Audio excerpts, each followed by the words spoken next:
وصحابته ومن تبعهم إلى يوم الدين أما بعد.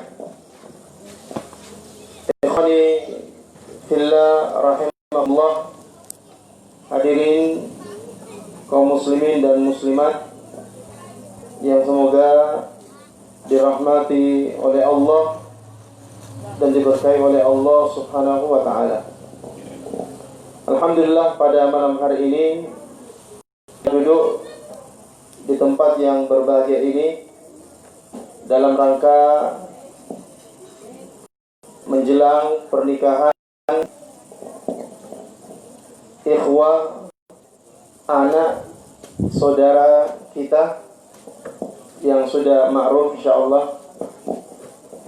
Ya, semoga pernikahan ini menjadi pernikahan yang diberkahi oleh Allah Subhanahu wa taala dan menghasilkan keturunan-keturunan yang berbakti kepada Allah Subhanahu wa taala. Ikhwani fillah rahimakumullah, pernikahan adalah sebuah kebutuhan bagi manusia. Bagaimana tidak, Allah menjadikan laki-laki itu memiliki syahwat dan kecenderungan kepada wanita, dan wanita pun seperti itu. Allah menjadikan wanita juga punya kecenderungan pada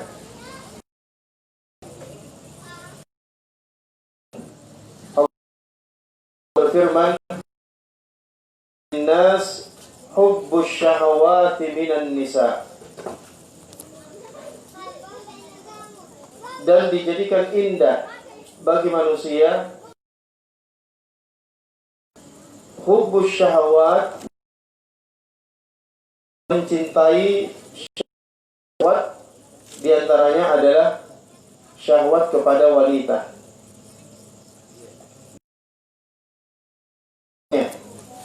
Sudah menjadi pembawaannya. Bahkan hal itu termasuk tanda bahwa dia laki-laki sempurna. Itu ketika dia memiliki kecenderungan kepada wanita. Tidak sempurna sebagai seorang, katakan tidak normal, kalau dia tidak punya kecenderungan kepada wanita. Dan waliyadzubillah, kalau ternyata kecenderungannya kepada sesama. Nah, ini yang lebih parah, yang musibah yang seperti itu. Maka karena manusia memiliki lawan jenisnya, dan syariat kita mengharamkan, melarang yang namanya perzinahan. Jangankan zina yang dimuliakan oleh Allah, mendekati zina saja itu sudah dilarang. Karena Allah berfirman, "Wala taqrabuz zina." Dan janganlah kalian mendekati zina. Yang kita dilarang mendekati zina. Ada yang memahami zinanya tidak dilarang, mendekati saja. Nah, ini tentu ya, orang memahami tujuan. Ketika Allah mengatakan jangan mendekati zina, artinya jangan kamu melakukan hal-hal yang bisa mengantarkan kepada zina. Adalah perbuatan. Ketika seseorang menempuh jalan kepada perzinahan, seperti dengan melihat wanita atau dengan melihat hal-hal yang tidak layak untuk dilihat yang mengantarkan kepada perzinahan, ya, maka itu dilarang di dalam agama kita. Jadi Allah menjadikan manusia punya kecenderungan kepada lawan jenisnya. Kemudian Allah mengharamkan perzinahan. Maka di sana ada jalur yang dihalalkan, yang dibolehkan, yaitu jalur pernikahan.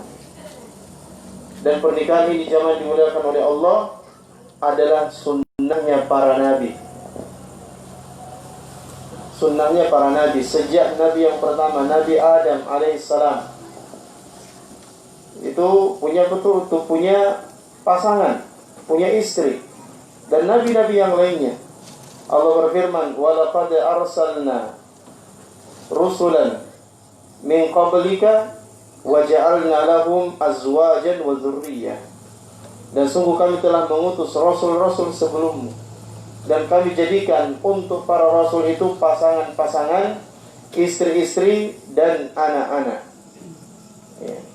Jadi para rasul itu sunnah mereka adalah memiliki istri. Maka di dalam hadis disebutkan bahwa inna min sunanil anbiya, sesungguhnya di antara sunnah-sunnah para nabi itu ada 4, salah satunya adalah an-nikah, yaitu menikah. Karena dimuliakan oleh Allah, Allah Subhanahu wa ta'ala untuk menutup jalan kepada perzinahan, syariat agama kita memerintahkan untuk menikah. Syariat memerintahkan untuk menikah. Di dalam Al-Quran, Allah Subhanahu wa ta'ala berfirman, atau di dalam hadis ya, Nabi SAW bersabda, ya ma'syarasy syabab, wahai para pemuda. Jadi Nabi panggil para pemuda, bukan orang tua. Karena orang tua itu sudah selayaknya harus sudah punya istri. Yang dipanggil para pemuda. Kalau ada orang yang sudah tua belum menikah, nah itu masalah. Ya Allah panggil pemuda, bukan orang tua. Karena ya kalau orang tua sudah senior. Yang dipanggil pemuda, ya ma'syarasy syabab, wahai para pemuda. Man istata'a minkumul ba'ah, barang siapa di antara kalian yang sudah mampu, barang siapa yang sudah mampu menikah.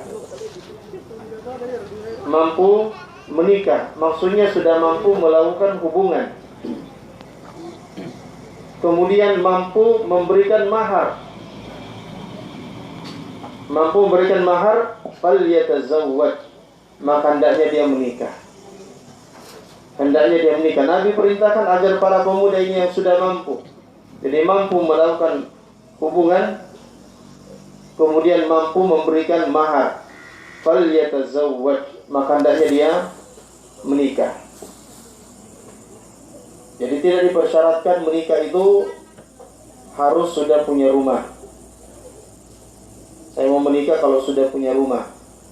Saya mau menikah kalau sudah punya pekerjaan tetap. Saya mau menikah kalau saya sudah punya uang sekian miliar. Dan ternyata angan-angan itu dikejar-kejar terus sampai umurnya 50 tahun belum kesampaian. 50 tahun belum punya rumah, belum punya pekerjaan tetap. Dia tidak menikah karena itu.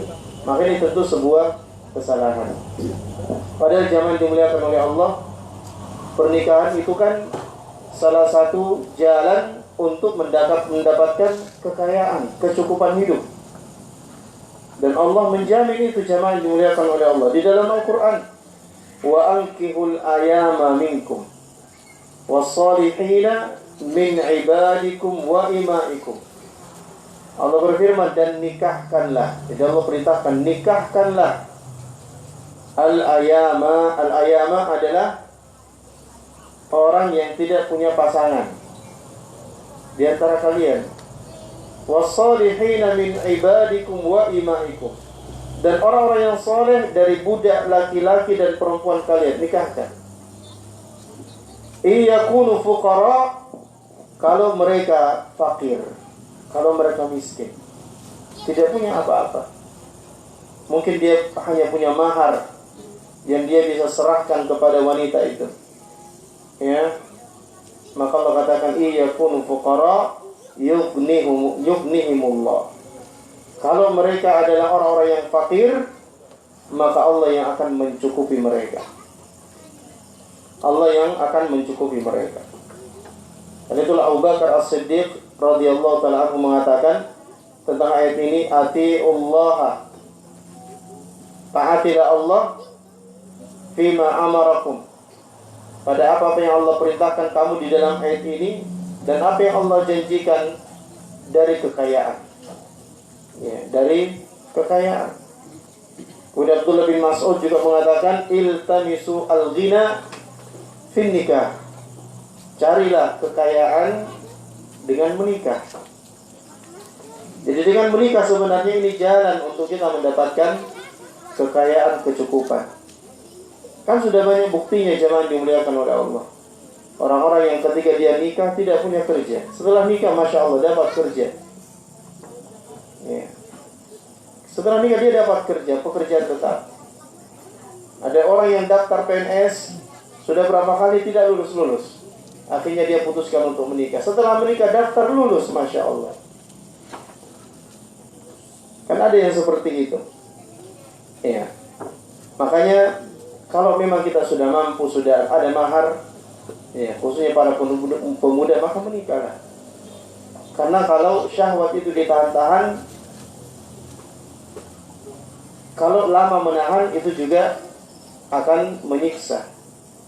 Ya, kecuali kalau dia bisa melakukan apa yang diperintahkan Nabi kalau belum mampu menikah itu dengan berpuasa. Karena kata Nabi SAW dalam lanjutan ayat itu, ya, kalau dia belum mampu, fa'alaihi bis-shaum. Kalau dia belum mampu, maka hendaknya dia berpuasa. Karena sungguhnya puasa ini adalah wija, yaitu tameng, yang akan membuat dia kuat untuk menahan syahwatnya. Jadi menikah jangan dimuliakan oleh Allah, perintah agama kita.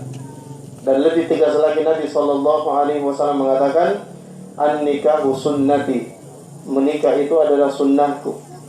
Faman lam ya'mal bi sunnati falaysa minni. Siapa yang tidak mengamalkan sunnahku, maka dia bukan termasuk pengikutku. Jadi orang yang tidak mau menikah itu tidak termasuk pengikut Nabi SAW. Maksudnya dia meninggalkan sunnah Nabi SAW. Ya, makanya jangan dimuliakan oleh Allah. Ya, kita harus menikah. Apalagi dalam kondisi yang seseorang sudah tidak mampu membendung syahwatnya dan sudah dikhawatirkan terjatuh dalam perzinahan, maka itu sudah wajib untuk menikah. Asal dia sudah punya mahar, maka sudah wajib untuk menikah. Kalau ada yang mengatakan maharnya tinggi-tinggi Ustaz, 50 juta, panennya saja itu. Iya. Maka cari yang maharnya sedikit. Kan tidak semua juga wanita seperti itu. Ada yang Masya Allah, dia memudahkan maharnya. Ya, dan saya sendiri sering menemukan yang seperti itu. Jadi menikah dengan, ada yang menikah dengan hanya 1 juta. Itu uang naiknya itu 1 juta, Masya Allah. Dan tidak satu orang jemaah dimuliakan oleh Allah. Saya sendiri juga menikah panainya 1 juta. Baik. Jadi jemaah dimuliakan oleh Allah, menikah itu sunnah Nabi. Jadi kita harus menikah. Kemudian bagi para wali, ya, wali orang tua, Nabi juga perintahkan agar menikahkan orang-orang yang ada di dalam asuhannya. Dalam ayat yang kita bacakan tadi, kan Allah mengatakan wa ankihul ayama, nikahkanlah orang-orang yang sendiri, yang tidak punya pasangan. Khitabnya ini kemana? Ya, terkhusus kepada para wali, orang tua, nikahkan orang-orang yang sendiri. Kalau dia tidak punya pasangan, carikan pasangan. Dan kepada wali wanita, orang tua wanita, ya, jadi para orang tua, bapak-bapak yang punya anak wanita, Nabi katakan, "Idza ja'akum man tardawna dinahu wa khuluquhu." Apabila telah datang kepada kalian laki-laki yang kalian ridhoi agama dan akhlaknya. Jadi laki-laki yang soleh, bagus akhlaknya, bagus agamanya. Maka Nabi katakan fazawwiju, maka nikahkan, ya, laki-laki ini dengan anak perempuanmu. Kalau dia datang melamar anakmu, nikahkan dia. illam yakun illam wa illa, kalau tidak dilakukan, takun fitnatun fil ardi wa fasadun 'arid, maka dikhawatirkan akan terjadi fitnah dan kerusakan yang besar. Ya, gara-gara datangnya seorang yang saleh melamar anak wanita lalu kemudian ditolak. Gara-gara ya mungkin karena pekerjaannya yang kurang bergengsi. Ya, kan kadang sebagai orang tua gengsi kalau menikahkan anaknya dengan orang-orang yang pekerjaannya itu ya rendahan. Ya, sebagai orang seperti itu. Lalu dia pun menolak setiap laki-laki yang sebenarnya laki-laki ini bagus, soleh, masya Allah. Dia menolak laki-laki seperti itu yang datang melamar anaknya. Maka ketika dia menolak orang-orang seperti itu, maka itu adalah pintu fitnah dan kerusakan yang dia buka untuk anak putrinya. Nabi SAW sudah mengingatkan kita seperti itu. Baik. Jadi jamaah dimuliakan oleh Allah Subhanahu wa taala, ini yang pertama, bahwa menikah itu adalah perintah agama kita. Dan hukumnya bisa wajib, bisa sunnah, bisa mubah. Ya, hukumnya bisa wajib, bisa sunnah, bisa mubah. Tergantung keadaan seorang laki-laki. Kalau seperti kita katakan tadi, dia sudah tidak mampu membendung ya syahwatnya, puasa pun sudah tidak kuat karena sudah lama dia puasa, tidak kuat sudah. Ya, maka hendaknya dia menikah karena dalam kondisi wajib bagi dia untuk menikah. Kalau dia sudah punya mahar, kalau maharnya tidak cukup, uang naiknya sedikit, maka cari yang cocok untuk uang naiknya itu. Ya, jangan dia tetap karena saya mau melamar itu. Ya, padahal maharnya uang naiknya sudah 150 juta. Uangnya baru 5 juta. Ya, tunggu saja. Baik.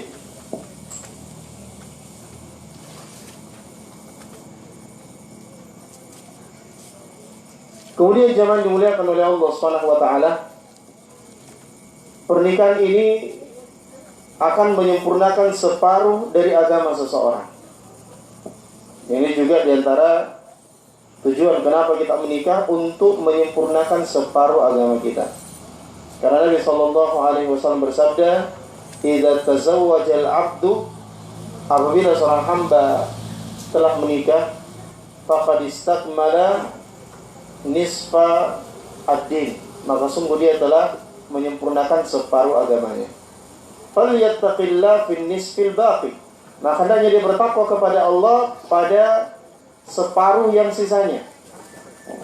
Jadi kalau seorang sudah menikah, separuh agamanya sudah sempurna, maka dia bertakwa kepada Allah menjaga separuhnya lagi ini. Ya, ulama kita menjelaskan bahwa manusia itu, jadi syahwat itu sumbernya dua. Jadi syahwat sumbernya dua. Yang pertama adalah kemaluan, kemudian yang kedua adalah perut. Kan syahwat itu saja. Kalau bukan syahwat perut, ya syahwat kemaluan. Ya, kemaluan yang berkaitan dengan wanita. Ya, kemudian perut yang berkaitan dengan harta, makanan, dan seterusnya. Nah, kalau seorang menikah, maka dia telah bisa mengontrol syahwat kemaluannya, karena sudah ada penyaluran. Ya, sudah ada penyaluran. Sudah ada tempatnya. Ya, sudah ada tempatnya. Tinggal dia bertakwa kepada Allah, menjaga syahwat perutnya. Jangan sampai masuk di dalam perutnya sesuatu yang tidak dihalalkan oleh Allah Subhanahu wa ta'ala. Maka dia jaga. Artinya dia sudah ringan untuk satu jenis syahwatnya, yaitu syahwat kemaluannya. Tinggal dia perbaiki syahwat perutnya. Jangan sampai memasukkan sesuatu yang tidak dihalalkan oleh Allah Subhanahu wa ta'ala. Ya. Kemudian jangan dimuliakan oleh Allah, tujuan-tujuan pernikahan itu tidak akan terwujud dengan sempurna kecuali apabila kedua mempelai tersebut adalah laki-laki yang soleh dan wanita yang solehah. Laki-laki yang soleh dan wanita yang solehah. Ya. Laki-laki yang soleh adalah yang bagus agamanya dan bagus akhlaknya. Ya, dari sisi agamanya dia masya Allah, dia paham agama, dia amalkan, dia sholat berjamaah, ya, dia menghidupkan sunnah-sunnah Nabi Sallallahu Alaihi Wasallam. Kemudian akhlaknya juga bagus, karena ada orang yang kadang agamanya bagus, iltizamnya kepada agama bagus, akan tetapi akhlaknya itu kurang bagus. Ya, maka seseorang yang laki-laki yang sempurna adalah yang bagus agamanya dan bagus juga akhlaknya. Ya, kemudian wanita yang solehah, yang bagaimana wanita soleh itu? Ya, Allah, Nabi SAW itu memuji wanita yang solehah dengan mengatakan bahwa ad-dunya mata' wa khairu mata'iha al-mar'atus solehah. Bahwa dunia itu adalah perhiasan dan sebaik-baik perhiasan dunia adalah wanita yang salihah. Dan Nabi SAW itu juga memerintahkan untuk menikahi wanita yang bagus agamanya. Nabi mengatakan tunkahul mar'ah li arba'. Wanita itu dinikahi karena 4. Maksudnya biasanya orang itu kalau menikah, ya, yang dia lihat adalah 4 hal ini atau sebagiannya. 5 liha. Yang pertama yang dia lihat karena hartanya, ya, wanita. Jadi kadang orang terdorong menikah seorang wanita karena dia wanita kaya. Wali hasabiha. Yang kedua karena keturunannya, oh dia keturunan orang baik-baik. Kemudian ketiga wali jamaliha, karena kecantikannya. Kemudian keempat wali diniha, dan karena agamanya. Biasanya orang menikah itu karena melihat hal ini. Ya, dia mau tahu wanita itu bagaimana. Apakah dia wanita kaya atau wanita miskin? Apakah wanita itu bagus keturunannya? Ya, apakah wanita itu cantik? Apakah wanita itu punya agama? Atau wanita solehah? Mana yang Nabi suruh kita pilih? Nabi mengatakan fadfar bidzatid din. Pilihlah yang punya agama, wanita yang solehah. Taribat yadak, niscaya engkau akan beruntung. Jadi laki-laki yang memilih wanita yang solehah, walaupun wanita itu miskin, walaupun wanita itu tidak begitu cantik, ya, maka Nabi mengatakan fadfar bizatid din taribat yadak, engkau akan beruntung ketika mendapatkan wanita yang solehah. Karena wanita yang soleh jemaah dimuliakan oleh Allah itu memahami kewajiban dia terhadap suaminya. Dia paham hak-hak suaminya atas dirinya. Maka dia berusaha sesuai dengan kemampuannya untuk menegakkan hak-hak suaminya itu pada dirinya. Dan begitu kalau wanita soleh. Makanya Nabi gambarkan, ya, tentang wanita soleh itu dengan mengatakan allati idza tasurruhu idza ra'atha. Ya, kalau suaminya tasurruhu idza ra'atha, ketika dilihat oleh suaminya, maka suaminya senang melihatnya. Ketika dilihat suaminya senang. Kenapa senang? Karena dia selalu berhias di hadapan suaminya. Ya, dia berhias di hadapan suaminya. Bukan nanti mau keluar baru berhias. Ya, ketika pulang sisa-sisanya mami untuk suami. Jadi perhiasan, kemudian make up itu untuk suaminya saja. Jadi dia berdandan untuk suaminya, dia berhias untuk suaminya, dia pakai parfum di rumah saja untuk suaminya. Ya, bukan dipakai untuk keluar. Kan sebagian wanita seperti itu, jemaah yang dimuliakan oleh Allah. Suaminya yang belikan parfum, suaminya yang belikan make up, suaminya belikan baju yang indah. Tapi ini dipakai untuk orang lain, bukan untuk suaminya. Nanti mau keluar baru berdandan. Ya, artinya nanti mau dilihat orang lain, bukan suaminya. Nanti kalau sudah pudar nih, baru pulang suaminya lihat bekasnya. Ya, itu mana? Ya, jadi wanita yang soleh adalah wanita yang pandai suaminya. Ketika suaminya melihatnya, maka suaminya akan gembira, senang, karena dia berhias. Ya, dia berhias. Dia tidak selalu tampil dengan mimik wajah yang tidak disenangi oleh suaminya. Walaupun dia mungkin merasakan kekurangan-kekurangan yang ada pada dia, tetap menjaga hak-hak Allah Subhanahu wa taala. Karena dia inginkan surga. Dengan pernikahan ini dia harapkan surga Allah Subhanahu wa taala. Kemudian kata Nabi, wa ta'athu idza amara.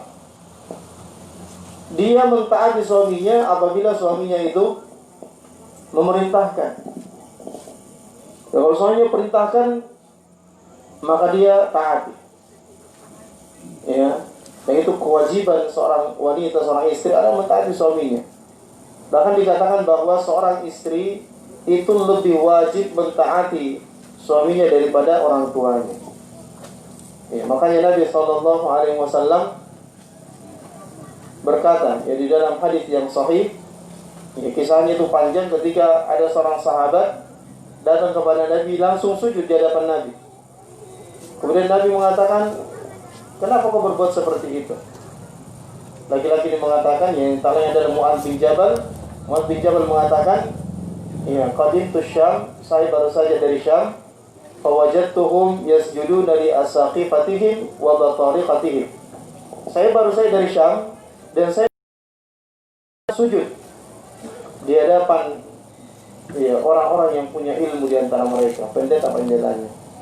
Ya, maka Nabi mengatakan, taf'alu, jangan lakukan seperti itu, tidak boleh. Ya, lau kuntu amiran ahadan an tasjuda an ayasjuda li ahadin la amartul mar'a an tasjuda li zawjiha. Seandainya boleh saya perintahkan manusia sujud kepada manusia yang lainnya, maka niscaya saya akan perintahkan istri-istri itu untuk sujud di hadapan suaminya. Karena begitu besarnya tanggung jawab dan kewajiban seorang istri kepada suami. Ya, karena itulah para ulama kita mengatakan bahwa seorang istri itu lebih wajib mentaati suaminya daripada yang lainnya. Ya. Kalau suaminya perintahkan, dia langsung kerjakan. Dan ini yang akan menyenangkan juga suami, jangan dimuliakan oleh Allah. Ringan hati suami itu, tidak sakit-sakit kalau istrinya taat. Ya, disuruh langsung, masya Allah. Ya, tidak ada rasa jengkel. Ya, artinya itu kadang penyakit muncul itu ya karena suaminya jengkel, suka marah. Ya, nah, itu biasa sebabnya dari istri. Ya. Baik. Kemudian kata Nabi sallallahu alaihi wasallam, di samping itu wanita saleh itu wa hafizatha, dan dia menjaga fi malihi wa waladihi, fi nafsi wa malihi. Kemudian dia menjaga diri dan menjaga harta suaminya. Dia menjaga suaminya dan dia menjaga harta suaminya. Ya. Tidak menghambur-hamburkan harta suaminya untuk hal-hal yang tidak bermanfaat. Jadi ketika suami mengamanahkan harta kepadanya untuk disimpan, ya, maka dia tidak menggunakan harta ini sesuka hatinya. Ya, bukan aji mumpung. Ya, mumpung ada, maka dia pun datang ke toko emas. Dia datang ke mal-mal dan seterusnya, menghabiskan harta suaminya. Ya, akhirnya untuk hal-hal yang bermanfaat itu tidak bisa lagi tercukupi gara-gara itu. Nah, ini jangan dimuliakan oleh Allah, wanita salihah yang digambarkan oleh Nabi sallallahu alaihi wasallam. Ya. Jadi tujuan pernikahan itu tidak akan berjalan dengan sempurna dengan baik kecuali apabila, ya, laki-laki itu adalah laki-laki yang saleh dan wanita itu adalah wanita yang saleh. Kalau salah satunya ada yang tidak bagus agamanya, maka akan kurang terwujud tujuan pernikahan itu. Sulit. Ya, tapi kalau keduanya paham, mengerti agama, sama-sama bagus akhlaknya, maka insya Allah akan tercapai tujuan yang mulia dari pernikahan yang disyariatkan di dalam agama kita ini. Nah, mungkin ini yang bisa disampaikan, jamaah dimuliakan oleh Allah. Yang benar itu datang dari Allah, yang salah datang dari saya sendiri. Subhanakallahumma bihamdik, nashhadu an la ilaha illa anta, nastaghfiruka wa atubu ilaik. Wa sallallahu ala nabiyyina Muhammad wa akhiru da'wana alhamdulillahi rabbil alamin. Wassalamualaikum warahmatullahi wabarakatuh.